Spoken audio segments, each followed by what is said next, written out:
Hello and welcome back to another Minecraft Redstone tutorial. In this tutorial we're going to be going over how to build a flying machine powered bamboo farm. Now this farm will actually work with more than just bamboo. It will work with sugarcane, dripstone, weeping vines, and twisting vines. There are a couple of variations that need to be made for each version of the farm, but we're going to go ahead and get started on building it today. And where we're going to start is going to be the item collection system down below. So this farm is about 20 blocks wide of usable space and goes out a few blocks more to the side. And if I remember correctly, is about 7 blocks tall, although depending on the crop you're farming, you might need to make it taller. And then as far as depth is concerned, it's really as deep as you want it to go. So I got one that's really shallow here. I've got one that's deeper there. I've got a sugarcane farm that's really deep over here. And then this is kind of the proof of concept where it works with multiple types of crops. So we're going to go ahead and get started. The footprint is going to begin with a redstone block. And 4, 5, 6, 7, 8, 9, 10, 11, 12, 13, 14, 15, 17, 18, 19, 20. Let me just make sure that I counted that right. 3, 4, 5, 6, 7, 8, 9, 10, 11, 12, 13, 14, 15, 16, 17, 18, 19. Went one too far. So it is going to be 20 blocks wide here.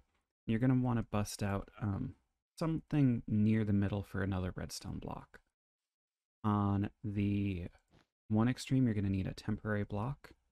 On the other extreme, you're going to need 3 blocks, and then you're going to need to staircase. It is 1 block up, and then we need a hopper pointing into whatever item collection system you're going to have. So I'm just going to use a hopper chain across the bottom that could feed into a dropper, that feeds into a water stream. Doesn't really matter.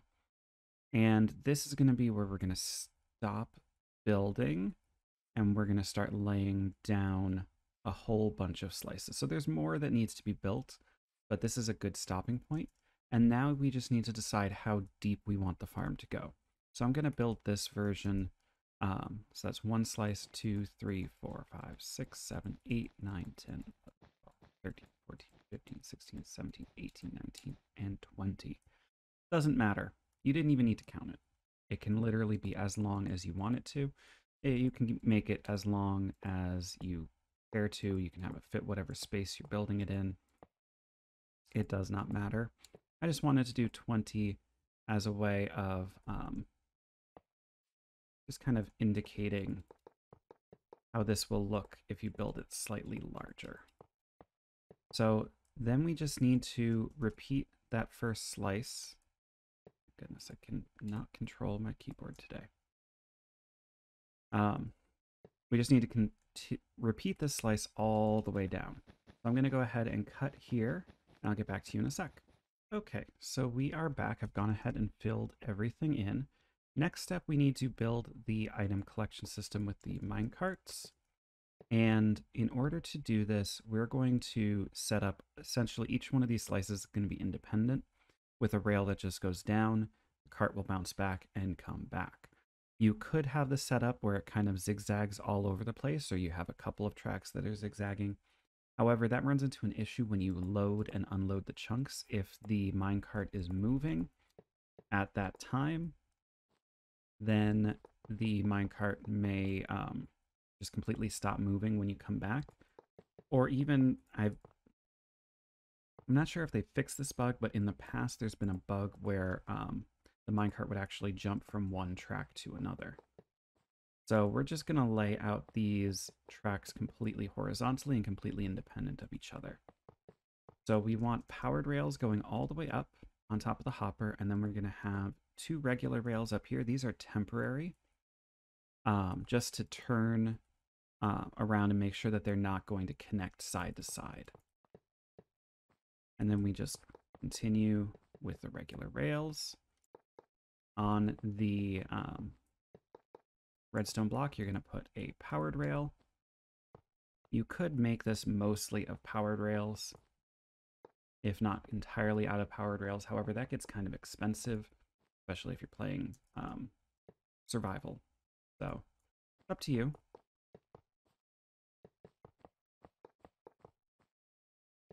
But I'm going to go ahead and continue filling this in. It is important that you end each row with these regular rails so that way they turn around. These are temporary, they will get destroyed, but it prevents the rails from linking up crosswise because otherwise they could do that as you're laying them, and that gets really, really annoying. So I'll go ahead and cut again, and I'll get back to you when this is all laid out. Okay, so we are back. I've gone ahead and laid down all of the rails. Next thing we're going to do is want to break all of these temporary rails up here. Oops, did not want to break the block though. And then we want to build up 2 more blocks. Now I've been using blue wool here, but you can use any block you want, preferably a solid block. So not something like a transparent glass block or anything like that. And then we need to build out 2 from the middle.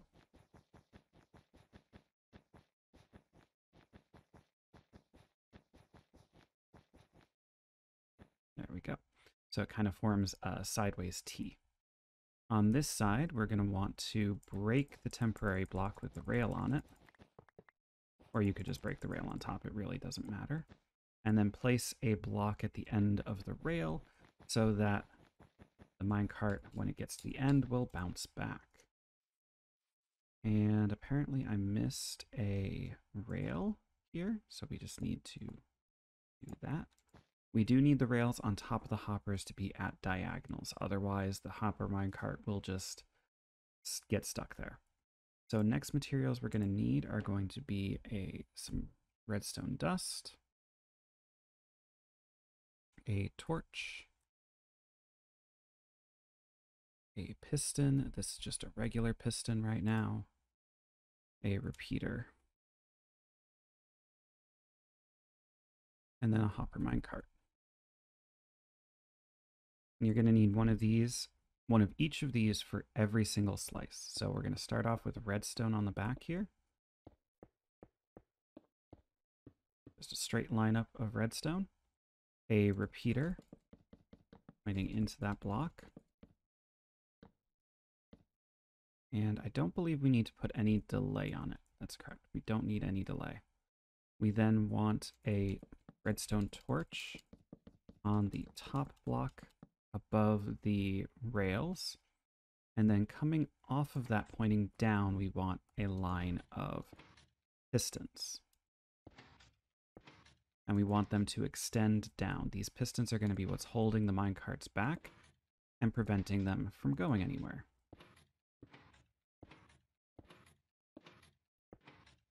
And almost done. There we go. Now we just need to put our hopper minecart. And we're going to do a hopper minecart for every single rail. There we go. Now, whenever this line of redstone dust is powered, the hopper minecarts will be launched. So I can demonstrate that right here. Now you'll notice not all of them are getting launched because the signal is decaying over time. So the reason I chose to do one this long is because it's going to show us that we need to be careful about our placement. When it stops being powered, all of the pistons extend and the hopper minecarts get caught. Now we can move on and build the platform for the crop. So the platform needs to be no more than 20 blocks wide. So I've got these 2 redstone blocks here. Those represent the edge of the farm. Now you can use this for multiple crops. Easiest one to do is bamboo, so that's the one that I'm doing today. However, you can pretty easily adapt this for, what's it called? Sugarcane. The only thing is you need to have water sources for the sugarcane. But ever since they did, I forget which update it was, but since you can now waterlog the rails, we don't actually have to worry about flooding the rail, so we can actually put water directly on top. So there's really no adjustments that need to be made if you want to turn this into a sugarcane farm. You don't have to be careful with water sources at all. You just would put water sources instead of this grass block for whatever crop or wherever you need to hydrate for the oh, my brain's not working, for the sugarcane. But like I said, we're gonna do bamboo. I'm gonna go ahead and fill in this whole layer as well as plant the bamboo, and I'll be right back. Okay, so we are back. As you can see, I have planted the bamboo and I have skipped these first two layers simply because the flying machine is 2 blocks wide. So depending on how you build it, it's not necessarily going to be able to harvest all of the bamboo. So now we need to build up our walls. You can build the walls up of any material except on this layer. On both the front and the back, it should be a material that a a slime block cannot stick to. I'm choosing to use leaves for the entire thing, but you could use glass and for the majority of it, and then for that second row up, you could use something like glazed terracotta.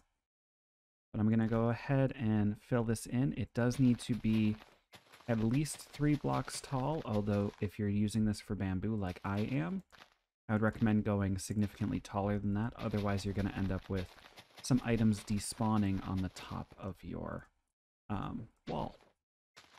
That's not going to be such an issue if you have a ceiling on this as well, but the way that I'm building it right now, I'm going to have some losses. And it doesn't matter too much to me because this is just a proof of concept. But I would recommend building the walls up significantly higher if you're doing an actual bamboo farm on your world or on a server or something like that. So, almost done building these up. Believe it or not, we're actually in like the final stages of construction here. These flying machine powered farms are pretty straightforward and pretty resource light. I'd say probably the minecarts and the pistons and things for the item collection are the most expensive part. Doesn't even require that many observers. Okay, did not want that there. Okay, now before we build the flying machine, we're going to want to build the relay station, or the station that turns it around. So we're going to count 10 blocks from the left. 1, 2, 3, 4, 5, 6, 7, 8, 9. Break out the 10th block. Put in an observer facing the farm, so the eyes are watching the farm. Then we're going to put an obsidian block behind it with a dust on the obsidian, a repeater pointing out on 2 ticks, and then we need an iron trapdoor off of the repeater. Now, it's very easy to accidentally place it on the observer, so just make sure that it is above the observer level. We're going to do that on the same side, again counting 10 blocks from the left. 1, 2, 3, 4, 5, 6, 7, 8, 9. Break.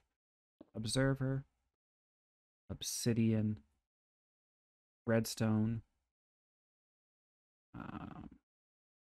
Repeater on 2 ticks.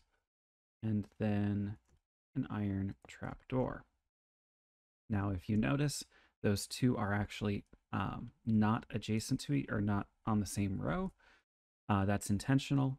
Each one will line up with one of the observers. So I'm going to start building my, what's it called, flying machine, and I goofed a little bit. I want to go ahead and lock this. Oh, let me, that and that. Okay. So I need to have an observer facing up against that trapdoor, and then I need another observer facing up at a diagonal. Underneath each observer, I'm going to place a lineup of sticky pistons. Now, I can either end it with a sticky piston if this level of material or the material on this level does not stick to a slime block. So if it's an immovable object like a furnace or something, or if it's something like glazed terracotta. If it is not, if you built the walls out of a material that does stick, I would recommend putting something like glass on the end, just so you don't worry about sticking to the walls. We're going to do the same thing here. Again, underneath the observer, going out. I'm going to end it with a piece of glass. Now we need these sticky pistons, and it does need to be a sticky piston, not a regular piston. It's going to be right there and right here. And that is it for the flying machine. When I break this torch, it will cause the trapdoor to snap down. The observer will see that and will start flying. So this is just going to go back and forth until I lock it again. So as far as how you lock it, it is entirely up to you. These farms have a tendency to break when they are loaded and unloaded if the flying machine is moving at the time. So what I'm going to do is, oops, did not want to do that.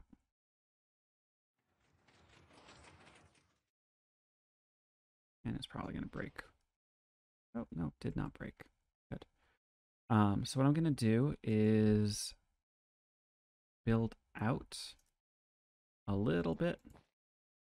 And then I'm going to place a pressure plate. And actually, I built this wrong. My bad. I'm also going to need a redstone torch because we want this to be inverted. So I'm going to power it with a redstone torch. That will prevent it. As long as this redstone is on, this is not going to be moving. And then I just need to come out a couple, have some redstone dust pointing in, and a pressure plate. Now when I stand on this, it turns off that redstone torch, which allows the flying machine. So that's one way to do it. You can also set this up to an etho hopper clock if you want. I've shown that in another video before, but you'll notice here you can see what I was talking about, items despawning on the side. Now the last thing is there are a whole bunch of entities here that are not being picked up because I have yet to trigger this. How you trigger it is entirely up to you. You could trigger it by having a line of redstone coming off of this observer. And you could have that trigger this. However, I find it easier to trigger it using the flying machine itself. So I'm going to come over here and pick up an observer and a note block and a repeater, pretext. So as far as where you have this observer, I'm going to set mine up right here and right there. A great way to make sure that you're going to get good coverage is by wherever you want to put your observer, put a redstone block on top and see how far that sends the signal. And that tells me that I need another one, so I'm going to put another redstone block here. And now I can see that all of the Hopper Minecarts are moving, so this is going to work. I might need 3, I might need 1 on either end and 1 in the middle. It doesn't matter where you put them. I could, for instance, have put 1 right in the middle. However, I'd rather have it launched when the flying machine goes out, launched when it gets over here, and then launched when the flying machine comes back. So I'm going to have an observer facing the farm into a note block, an observer looking down on that note block into another note block, an observer pointing to the side into another note block, and then into another observer, this time with a repeater on 3 ticks. I did not want to break that. Into a solid block, and now I need to break this redstone dust, put a solid block there, and replace the redstone dust. I'm going to do that same thing over here. So note block, observer, note block, observer, note block, observer, 3 ticks, solid block, redstone dust. So now, let me go ahead and just get the farm moving. We can see that the minecarts were sent when the when the flying machine started moving. And you can see here I made a slight error. I forgot that the glass does not get all the way over. But we can see the launching mechanism happen again. Now, if the noise of the note blocks is getting annoying, you just cover them on up. And that covers that. So let me go ahead and, why did I do that? I don't need to do that. I need to move this over by 1.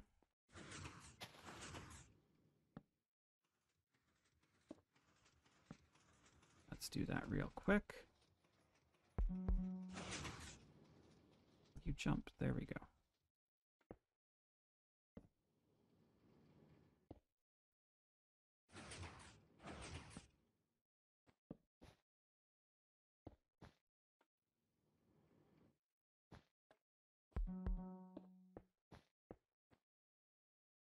Okay, and we just need to break all of that. And I'll replace this. Okay, and that should get everything going. Let's just double check. There we go. So now we have our flying machine all built. And this will work with a whole bunch of different materials, a whole bunch of different farms. You don't have to do a monocrop. You could do like the one I've got over here where you've got bamboo and sugarcane and weeping vines and twisting vines. And you could even continue this out and do, what's it called? Dripstone. So that's going to do it for this video. If you've got any questions, feel free to leave them in the comments area below. And make sure you like, comment, share, subscribe. I'll get back to you guys in the next one. Have a good one.